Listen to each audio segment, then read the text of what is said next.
Thank you. USA. USA. USA. We love our country. We love our country, don't we? It's amazing. And it's a great country, but we have to take it back because our country's not feeling so well nowadays, and we're going to bring it back, and we're going to make it healthy and beautiful and better than ever.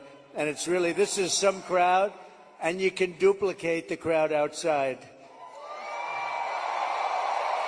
So if anybody would like to give up your seat, that would be okay. No, no. Let's have a good time. Thank you very much, everybody.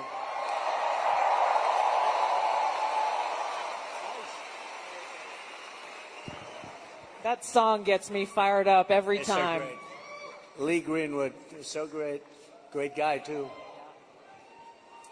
Well, thank you, Mr. President. Thank you. This is a very special evening for us all to have a conversation about some of the real issues that are facing Americans across the country and that don't get talked about often enough. And I want to start with one that's very personal to me, hard to talk about sometimes. This is only the second time I've spoken about it publicly, but my husband and I were married almost 10 years ago. We wanted to start a family. We were very excited about it.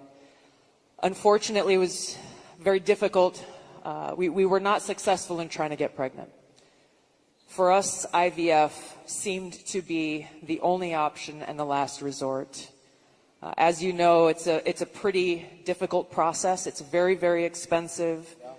I was in Congress at the time, traveling. I would carry the medicine that I had to administer shots to myself sometimes in an airport bathroom. And ultimately, the most difficult part was every time going to the doctor for another transfer and hoping that it would result in a positive pregnancy test, and then being heartbroken over and over every time that test came back negative.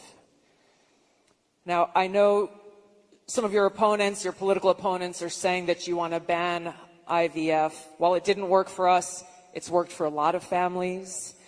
And I just know that there are women and couples in this crowd, or those who are watching here tonight, who may be going through this same struggle and are concerned about being able to have this option, either because they might not be able to afford it, or they're concerned that it just may not be available. And I'd love for you to talk to them about how they should feel.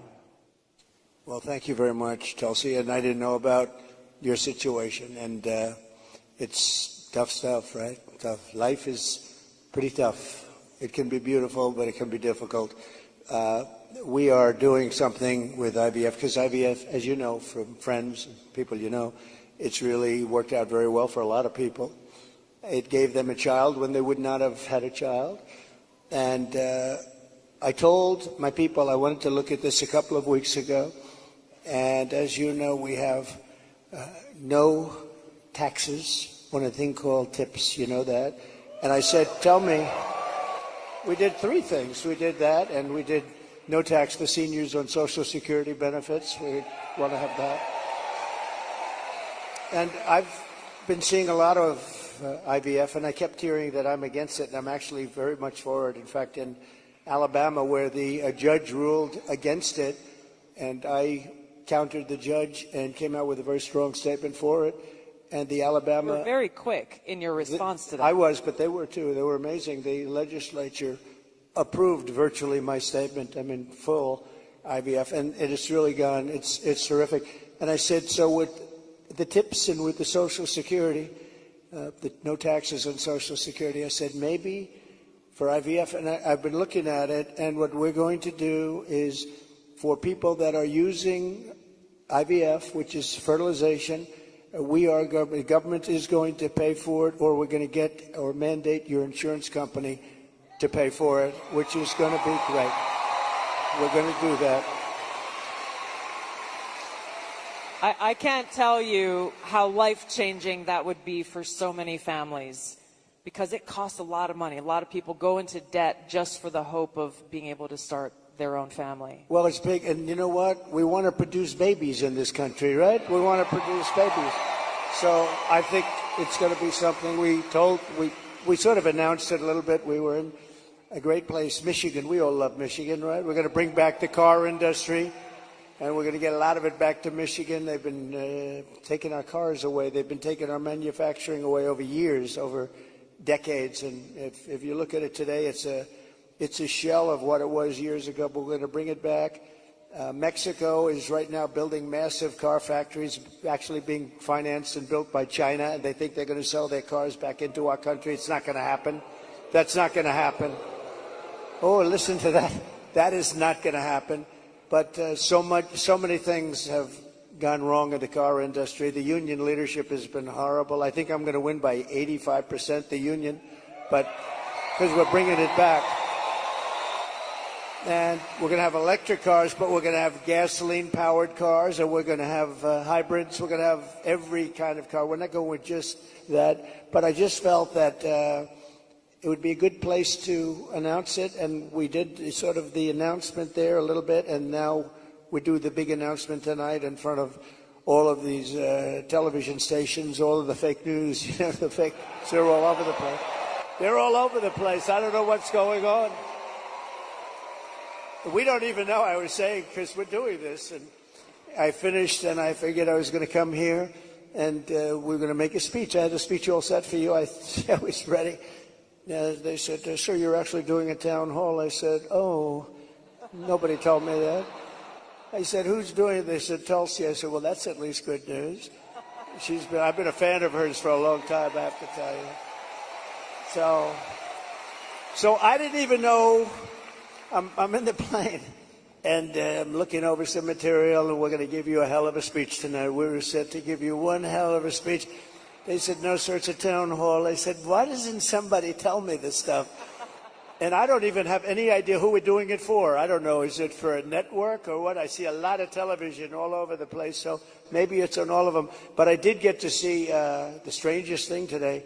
I looked at the news conference of Kamala. I call her Comrade Kamala. She's you know that, she's a Marxist. Her father was a Marxist before her. So she was brought up in the family tradition. And she really is, and this country is not ready for a Marxist. We don't want a Marxist as a president. And she destroyed San Francisco. She destroyed California. And we're not going to let it destroy our country. I'll tell you, it's not going to happen. So, but just to finish, so for some reason she doesn't want to talk to anybody. So she's either not the smartest light in the ceiling. I'm trying to be nice here. I want to be. They say, be nice, sir, be nice. You know, it's hard to be nice when somebody is destroying your country and wants to destroy your country. It's hard to be like nice. But she is, she was a terrible vice president. She was a terrible border czar, worst in history probably, not just in this country. But the border, you know, millions and millions of people, I say 20 million plus, have poured through the border during their term. I had the safest border in the history of our country. They have the most unsafe border in the history of the world. And they're coming through, and many of them are from prisons and jails. There's a slight difference, as you know, prisons and jails. Many are from mental institutions and insane asylums, and many are terrorists, and they're pouring into our country at a level. I don't know if you saw the news today, Tulsi. They had a group of, a lot of them, Venezuelan people with lots of machine guns taking over a building someplace. I'm looking, I'm saying, where is that? They went in and they took over a building. This is just the beginning. They're taking their criminals from all over the world, not just South America, not just Venezuela, which you've been reading about, all over the world. They're taking their criminals and they're dumping them into the United States. Kamala is allowing it to happen. And they actually want to give them papers. They want to make them citizens, and they want to give them your Social Security. They want to give them your Medicare. and your Social Security will collapse under her. I'm the one that's going to protect the Social Security. But they're coming, I will totally protect, as I did for 4 years. And there was no age increase, there was no anything. We're going to protect. You know, they destroy you with inflation, and then they want to destroy your Social Security, so it's not going to happen. But this is going to be the most important election in the history of our country. So I just want to say that it's an honor to be with you tonight. It's a forum that's very different because I have no idea who the hell is broadcasting it. But all we'll do is we'll talk because we're friends. I love this state. I gave them Marinette. We gave them a very big, you know, Tulsi, we have a ship contract. And as you know, we gave Marinette yards, but we gave them a tremendous contract. They wanted it all over the country. I said, we're going to get it for Wisconsin, and it's a big one. And they're doing a great job, I understand. So we got that. And we're going to have a good time tonight. So let's go. Mr. President, you talked about immigration. We actually have Amber here who's quite concerned about that, and she's got a question for you.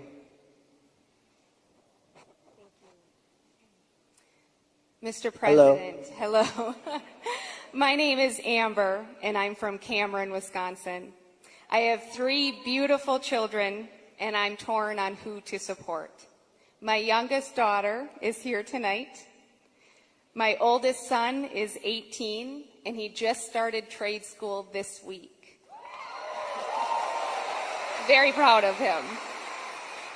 My concern is that illegal immigration is threatening opportunities for my children. I worry that it's taking away jobs from Americans. I'm wondering, what will you do about that? All right, well, it's great. I think I'll stand up and... Do you mind if I turn around? Thank you, Amber, very much. And you're right. I'll tell you, we have the people that I'm talking about. They're pouring in at levels never seen before. They're coming in by millions and millions, and a lot of them are taking the jobs for the black population, the Hispanic population, and unions are going to be very badly affected because, and I was talking to some of the union heads who I actually do get along with, but they're very concerned about it because the jobs that are, the people that are coming in are just taken, and it's going to start with the black population. African Americans are losing their jobs, and I don't know if you heard the latest statistic that of the jobs that these people created, which is very little, every single job was taken, about 107% was taken by illegal immigrants. There's been no job creation from them. The jobs were filled by illegal immigrants. With all of that being said, I want to give you a very positive answer. We're going to win this election. We're going to turn this country around. We're going to become an unbelievable growth country. And your boy is going to have the greatest job. And you want to have a lot of choice with jobs. You know, you want them to go up and they get up and they, it's hard to believe I have that the way I get treated. But I look forward to every day because we're going to make America great again. So I really do. I look forward to it. That's right. But we're going to create a lot of jobs. We're going to create. Does he want to stay here? Or does he want to go to a different state or anything? Yeah, someplace in the Midwest. But this is a good place to stay, right? Wisconsin. So we'll be creating tremendous jobs for our country, and we're also turning away. You know, we're going to be closing the border, really closing it. By the way, did you see? So Kamala was for defunding the police. She was for the open borders. She was for everything that you're not against. I could go through 14 different. She's changed on every single one of them. In fact, I think we should see the man in the red hat and the beautiful woman in the red hat says, "Make America Great Again." Perhaps we should give Kamala a "Make America Great Again" hat, right? But the problem is, that's not her belief. Her belief is open borders. Her belief is getting rid of Social Security. Her belief is doing all of these plans like for health insurance, where you have one big government-run mess. And if you have private plans, a lot of the people in this room have private plans. They're incredible plans. They worked hard to get those plans, and that's what they want. But with her, she wants to have, it's really a communist type of government. And I just saw her, Tulsi, she was sitting behind a desk doing this interview, And I said, Dana Bash, you could make yourself big tonight. All you have to do is be fair. I haven't seen the questions, but they gave out a sample. In fact, she's going to be on later on tonight with a taped. It was a taped. We're doing it live. Why are we doing it live and she's doing it taped? But that's right. He's real. But she was sitting behind that desk, this massive desk, and she didn't look like a leader to me, I'll be honest. I don't see her negotiating with President Xi of China. I don't see her with Kim Jong-un like we did with Kim Jong-un. So we're going to have to see what happens. I'll tell you what, November 5th is going to be the most important day in the history of this country. Go big. Mr. President, there are a lot of people who want to feel hopeful about our future. I want to introduce you to Luke, who is one of those people. Hi. Hello, Mr. President. Good-looking guy. Thank you. My name is Luke Pulaski, and I'm a junior here at the University of Wisconsin-La Crosse. I'll be voting for the first time in November, and I'm researching each candidate. I have two questions for you. First, as I've been living on my own and buying my own gas and groceries, I have noticed that everything has become more expensive. For me personally, I try to eat healthy and stay lean. A pound of meat has gone from $4 to almost $7. I also would like to buy a home someday, but that seems just impossible now. What's your plan to make life more affordable and bring down inflation for someone like me? Very good. Thank you. Good. It's probably the question I get most. You know, they say you're going to vote with your stomach. I don't know if you've heard it, but it's a little bit true. And groceries, food has gone up at levels that nobody's ever seen before. We've never seen anything like it, 50, 60, 70%. You take a look at bacon and some of these products, and some people don't eat bacon anymore.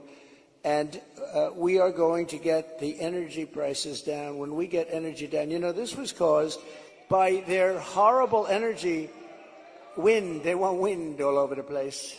But when it doesn't blow, we have a little problem. This was caused by energy. This was really caused by energy and also their unbelievable spending. They're spending us out of wealth, actually. They're taking our wealth away. But it was caused by energy. And what they've done is they started cutting way back.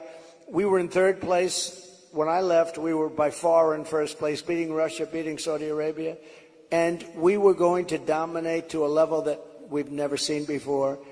And then we had a bad election. I'll be very nice. I'm supposed to be nice when I talk about the election, because everybody's afraid to talk about, oh, please, sir, don't talk about the election, please. You know, if you can't talk about a bad election, you really don't have a democracy if you think about it, right?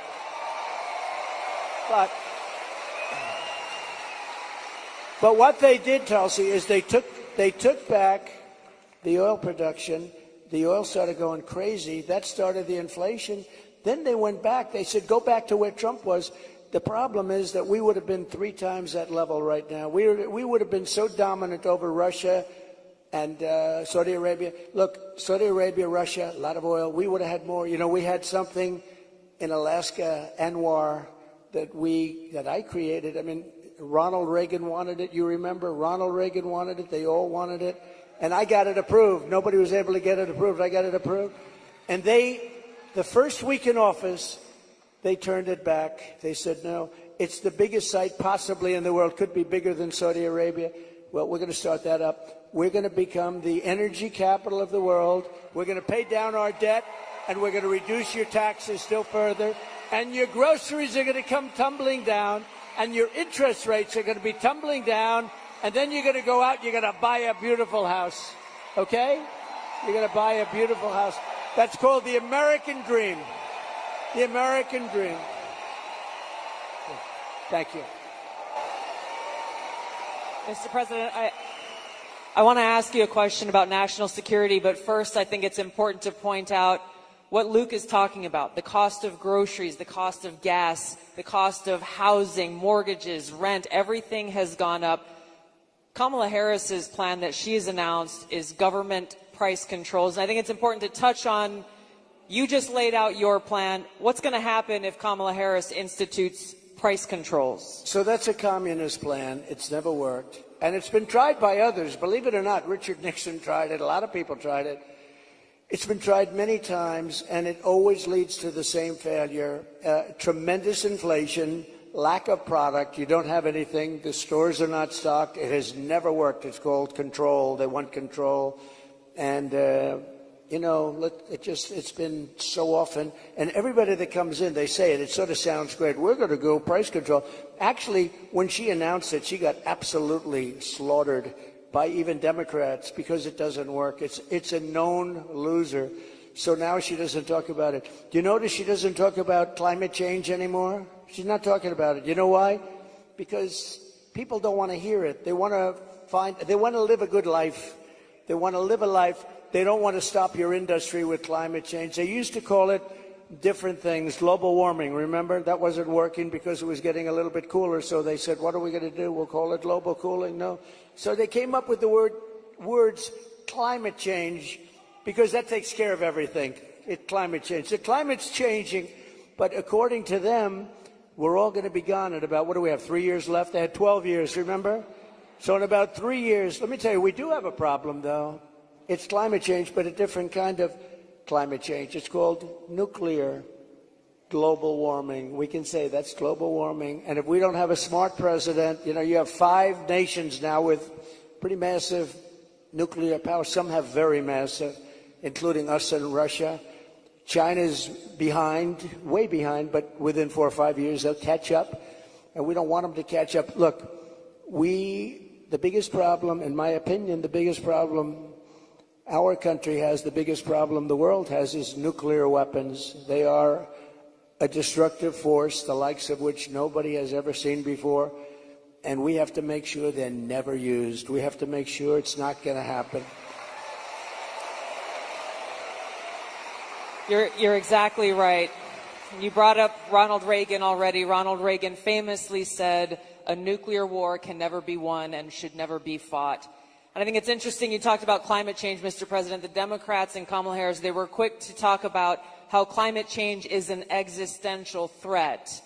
But what they're not talking about is the existential threat of nuclear war and World War III, which is exactly where we sit today because of the warmongers and their puppets, Joe Biden and Kamala Harris. And they don't want to talk about it because the consequence of where they have taken all of us as the American people and the world is economic hardship around the world, a destruction of our economic well-being, and an annihilation of humanity, our families, our kids, our communities around the world. There was a recent poll that YouGov did that pointed out over 60% of Americans feel that World War III and nuclear war is going to happen within 5 to 10 years. And when I heard that, I felt so sad because they're at a point where they feel like this outcome, the annihilation of the world, is inevitable. So I wanted to ask you about this because it's important that people understand what kind of leadership you bring, what you will do to stop this slide towards nuclear war and World War III so that we can feel hopeful again. Well, thank you. So Viktor Orban, a very strong leader from Hungary, Prime Minister of Hungary, they asked him recently about what's the problem in the world. A few years ago, during my term, we didn't have Israel being attacked. We didn't have Russia attacking Ukraine. And they asked him, why is it so bad now? The Middle East is on fire. So many places are on fire, and there are plenty places that could very well and very quickly catch on. What's the problem? He said, you have to bring Trump back as president of the United States. You will have no problem. He single-handedly kept things, and it's true. And I could do it with telephone calls by being smart. But literally, he said, you have to bring Trump back. Now, he used a term I wouldn't use. He said everybody was afraid of Trump. You know who was afraid of Trump? They said China was afraid of Trump. Russia was afraid of Trump. They were all, and I don't want to say that. I will say this. They respected me and they respected our nation. They don't respect our nation anymore. They don't respect our nation anymore. Think of it. What would the world be like if Russia didn't do what they did, and they would have never done it? I used to speak to Putin about it. I had a very good relationship. No chance. You know what happened, I think, Afghanistan, when he saw the horrible leadership that we displayed in Afghanistan. I think he said, wow, this is a time to go in, because I wasn't there. He would have never done it if I was president, and Israel would have never been attacked. Think of it. What would this world be like? You wouldn't have had that disaster. And it wasn't leaving Afghanistan. And they should have kept Bagram. That's the big air base. It's 1 hour away from where China makes its nuclear weapons. They didn't keep it. You know who occupies it now, Tulsi? China occupies it. So we have, if you have the right president, and we don't right now, do we even have a president? He just came in. Think of it. He just came in from wherever the hell he went. You know, there was a coup. He just doesn't know it yet. But there was a coup. How about that? He got 14. I'm not a fan of his. He was the worst president. But, You're not? But think of this. He got 14 million votes. She was the first one to leave, you know. Kamala was the first one to quit. She never made it to the first state in the primaries, which was Iowa. Never even came close. Other people did, but she never even came close. And all of a sudden, she was picked. And she's now running for president. And look, it just started, really. It just really started. The polls have us up here. We're up in states, but it's close. It's close. It's close. And, you know, they cheat like hell, so we don't want to have it too close. But we have to win this. We're not going to have a country. But with him, I was so far up. We had a thing called, how did he do in the debate? Did you think he did well? Not too good? No, they wanted to have a debate. I said, okay, it's a little bit early, isn't it? I was trying to talk them out. I said, well, it's a little early for a debate, right? And they said, well, I think we'd like to do it. And that was not a good debate for them. That was not a good debate. So that was the beginning of the end for him. And they started looking. But they picked a woman that had absolutely no votes. She got no votes. And now she's running. So when you say threat to democracy, they are a threat to democracy. I'm not a threat to democracy. I'm not a threat. Thank you. Mr. President, crime and the rise of crime is on the minds of a lot of people. I want to call on Danielle here, who has a question for you. Hi, Danielle.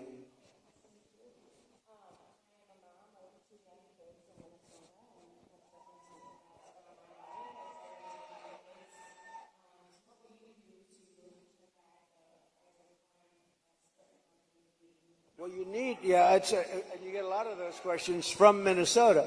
But you get a lot of those questions because Minnesota, I mean, they picked this guy.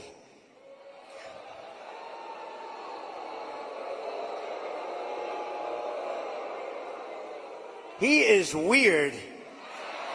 Right? He's weird. I'm not weird. He's weird.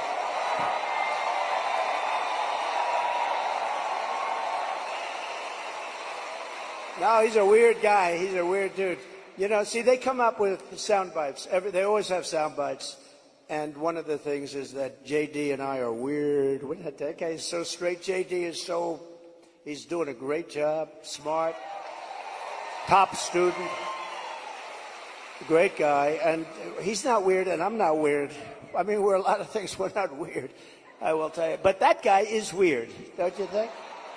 You know, he signed for, and this is, who would think that this is even happening in our country with men playing in women's sports and all of this? But he has it at a level that nobody can believe.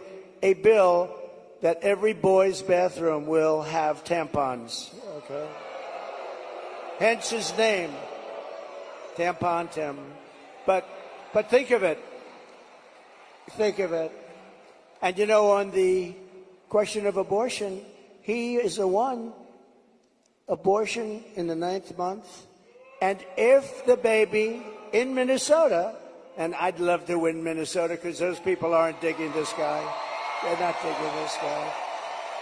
But think of this. 6 states, Minnesota's one of them. If the baby is born, you're allowed to execute the baby think of that, after birth in Minnesota, you're allowed to execute.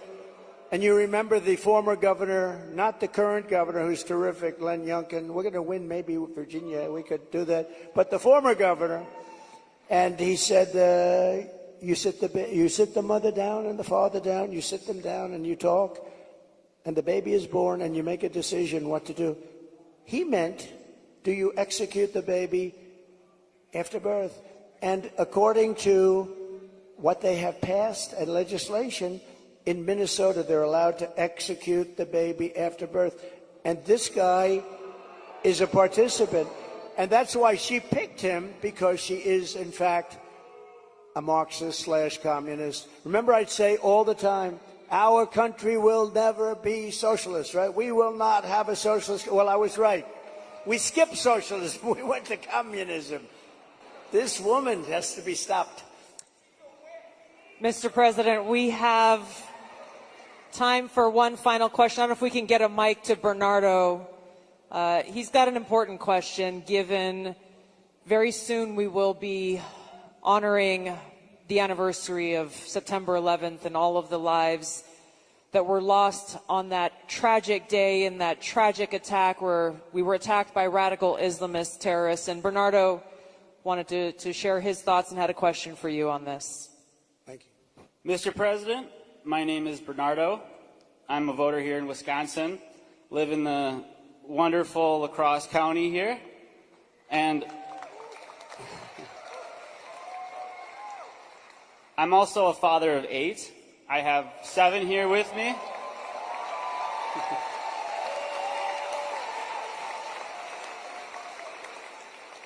And it's the anniversary of 9/11 is coming up. I'm concerned that we're more vulnerable now than ever.